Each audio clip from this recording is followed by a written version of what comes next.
네, 안녕하세요. 브릿지 자산관리 대표 이재린이라고 합니다. 오랜만에 또 유튜버를 하게 되는데 퇴근하기 전에 그냥 잠깐 찍고 가려고 이제 하고 있습니다. 사실 오늘 내용은 제가 지난 강의 때도 이제 몇 번 언급했던 기업이기 때문에 익숙하실 거예요. 오늘 신한 알파리츠에 대해서 얘기하고 신한 알파리츠를 통해서 8개의 건물주가 되자라는 게 오늘의 주제입니다. 우선은 뭐 리츠에 대해서 설명이 필요할 것 같은데 리츠에 대해서 좀 설명을 드릴게요. 리츠는 투자자로부터 자금을 모은 다음에 그 자금을 이제 운용사가 부동산을 소유하면서 월세를 걷겠죠. 월세를 걷고 또 중간중간에 사고 팔고 하면서 이제 매각 차익이 발생하게 되면은 그걸 배당으로 지급하는 간접 투자 상품입니다. 이런 리츠는 3호 형태로 되어 있기도 하고요. 또 이제 상장된 리츠 같은 경우에는 거래소, 그러니까 코스피에서 주로 거래가 되는데 그냥 주식 형태로 거래가 되기 때문에 사고 팔고 할 수가 있는 거죠. 그렇기 때문에 누구나 소액으로 부동산 투자가 가능합니다. 우리나라 리츠 같은 경우에는 공모가가 5천 원이기 때문에 접근이 편하고요. 물론 미국 같은 경우는 워낙 이제 리츠의 역사가 되게 길고 일본이나 싱가포르도 이쪽 시장이 많이 발달되어 있는데 우리나라도 좀 옛날보다 리츠가 많이 좋아지긴 했지만은 아직까지 좀 이제 시장 초기라 보시면 될 것 같습니다. 그래서 리츠 운용사가 투자자로부터 투자금을 받으면은 이제 여러 이제 건물, 뭐 호텔도 있겠고, 그냥 오피스 건물도 있겠고, 뭐 쇼핑몰도 있겠고, 요양병원도 있겠고, 데이터 센터도 있겠고, 다양하게 있겠죠. 이런 건물들을 소유하거나 임차해 주면서 임대료를 받고 이제 그거를 다시 투자자한테 배당을 해주기도 하고 또 중간에 이제 매각이 생기게 되면은 이걸 다시 투자자들한테 배당을 해줍니다. 리츠 같은 경우는 이익의 90% 이상을 배당을 해줘야지 법인세가 이제 면제되기 때문에 거의 이익 대부분을 이제 배당한다고 보시면 되고요.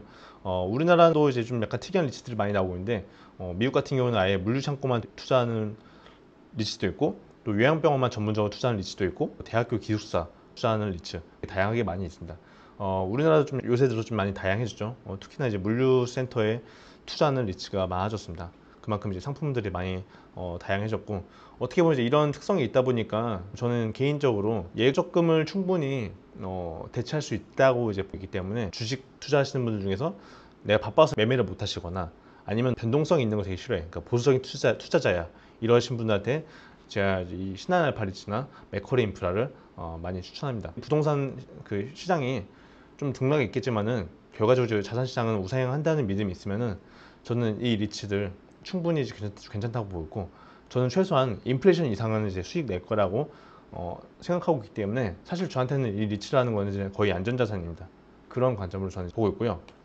오늘 얘기를 할 신한알파리츠 같은 경우에는 2018년에 상장했었는데 처음에는 그때 공모했을 때 이 크래프톤 타워 하나만 갖고 있었습니다. 근데 이 리츠가 이제 운용 규모가 커지고 자금 조달을 하면서 계속해서 빌딩들을 이제 매입하면서 용산구에 있는 더 프라임 타워, 중구에 있는 데일 빌딩, 또 트윈시티, 신한 L 타워, 역삼 빌딩, YG 타워, 캠브리지 빌딩 등 다양한 건물들을 편입했어요. 건물들이 늘어나게 되면은 물론 뭐 이자 비용도 많이 늘어나게 하겠지만은 임대료도 많이 걷기 때문에 배당 수익률도 점점 올라가게 되는 거죠. 그래서 이 신한알파리츠 같은 경우에는 주가가 누적으로 거의 84% 정도 올랐다고 보시면 되고 그러니까 4년 동안이니까 거의 연평균 21%의 수익을 달성했습니다. 이건 이제 뭐 주가 상승뿐만 아니라 이제 배당 수익률까지 다 더해서 이제 나온 결과라고 보시면 돼요. 어떻게 보면 연평균 21%라는 거는 거의 S&P의 2배이고 워렌 버핏보다 조금 못한 정도입니다. 그렇기 때문에 꽤 운용을 되게 잘 해왔다. 그리고 과거 레코드는 충분히 검증되어 있다라고 보시면 돼요.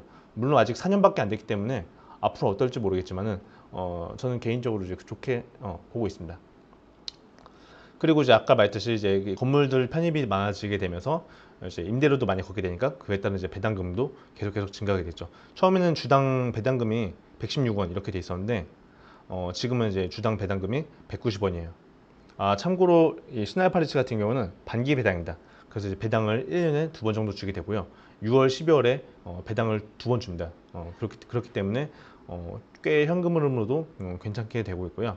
6월에 배당 받으려면 3월까지 주식 가지고 있어야 되고 12월에 배당을 받으려면 9월 말까지 이 주식을 사야지 그때 배당을 받을 수 있게 되는 거죠. 이제 또 신한알파리츠는 6월, 12월에 배당을 주는데 어떤 데는 또 이제 2월, 8월을 주기도 하고 또 미국의 리츠 같은 경우에는 매월마다 이제 배당을 주기도 하고 다양하게 포트폴리오 짜면은 거의 월세를 매달 받게 되는 형태로 포트폴리오를 짤 수 있습니다. 그런 장점이 있기 때문에 부동산 수익률 못지않게 괜찮다고 이제 보고 있어요. 그래서 연평균 7.3%씩 배당금이 올라간다고 이제 보시면 되죠. 그렇기 때문에 이거 샀다 팔았다 하는 게 아니고 계속 장기 투자하면서 이제 배당금을 늘려오는 거죠. 그러면 그걸로 또 다른 주식을 살 수도 있겠고, 아니면 신할 파리츠를 다시 더 사가지고 배당금을 더 확보할 수도 있고, 이런 전략이 가능합니다.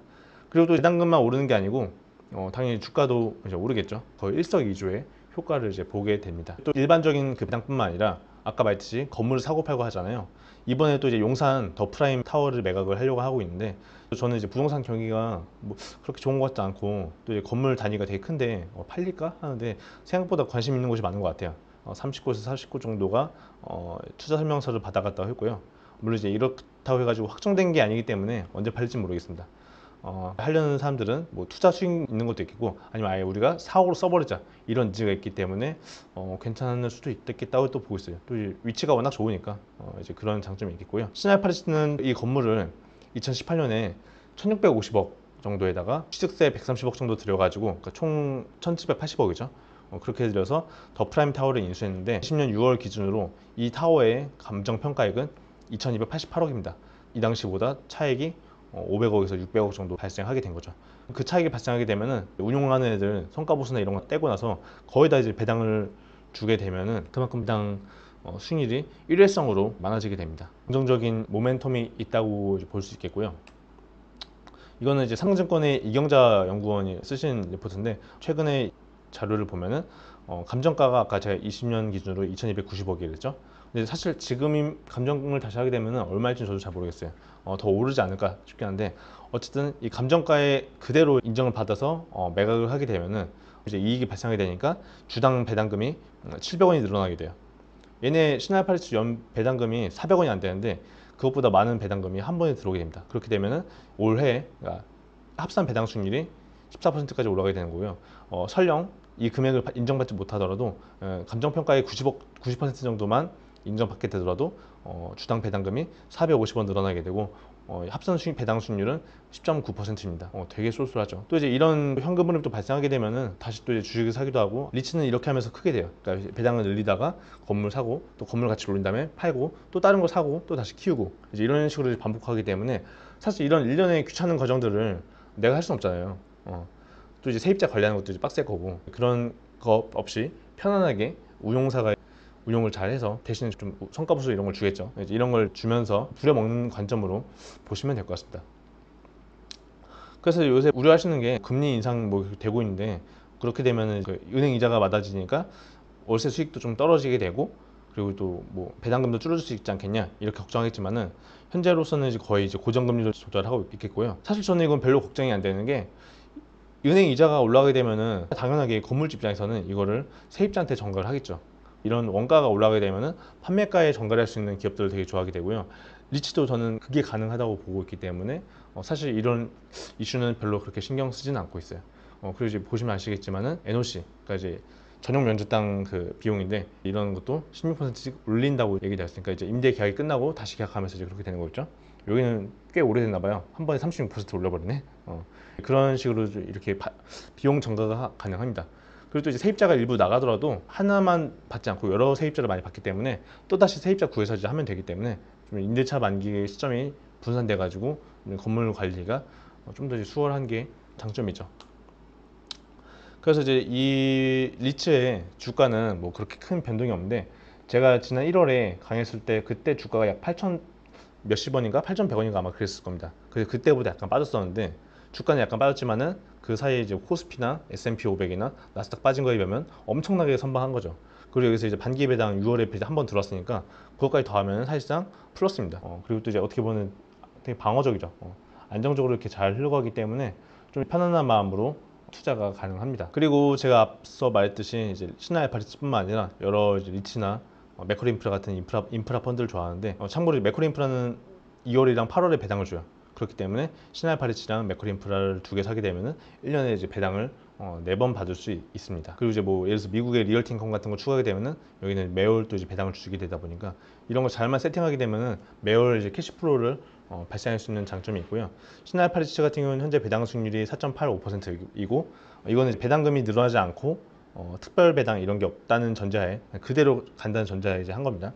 매크로 인프라 같은 경우는 배당 수익률이 5.98%, 이렇게 있는데 이거를 이제 하나씩 사게 되면은 2만 원 좀 넘는 돈이 들어요. 그렇게 했을 때 연 배당금은 5.55%, 그 해 배당금이 1,100원 정도 되고 있고, 근데 이걸 내가 한 주만 살 게 아니고 10주, 100주 사기도 하고 1000주, 만주 사기도 하고 이렇게 차근차근 사서 모으다 보면은 배당금이 점점 올라가게 되겠죠. 그래서 2억 원 정도 이제 사게 되면은 1,100만 원 정도의 연 수입이 생기는 건데, 이거 어떻게 보면 거의 사이드 잡 하나 생긴 거나 마찬가지입니다. 또 사실 이거는 고정인 거 아니잖아요. 현재가 이렇다는 거지 앞으로 주가도 더 오를 수 있게 되고, 또 이제 배당 수익률도 당연히 더 오를 수 있기 때문에 이건 점점 우상향하게 될 겁니다. 그래서 저는 어떻게 보면 이거를 예적금 대용으로 차근차근 사서 모으기 좋다라고 생각하고 있고요. 궁금하신 거는 유튜브 남겨주시거나 아니면 이제 카카오 채널 브릿지자 상관리 검색하게 되면은 친구 추가 가능해요. 친구 추가해서 물어보시면은 제가 답변할 수도 있고 아니면 다른 매니저가 답변할 수도 있겠지만은 이제 다들 성심성의껏 답변해 드릴 겁니다. 오늘 영상은 여기서 마치도록 할게요. 네, 다음에 뵙겠습니다. 안녕.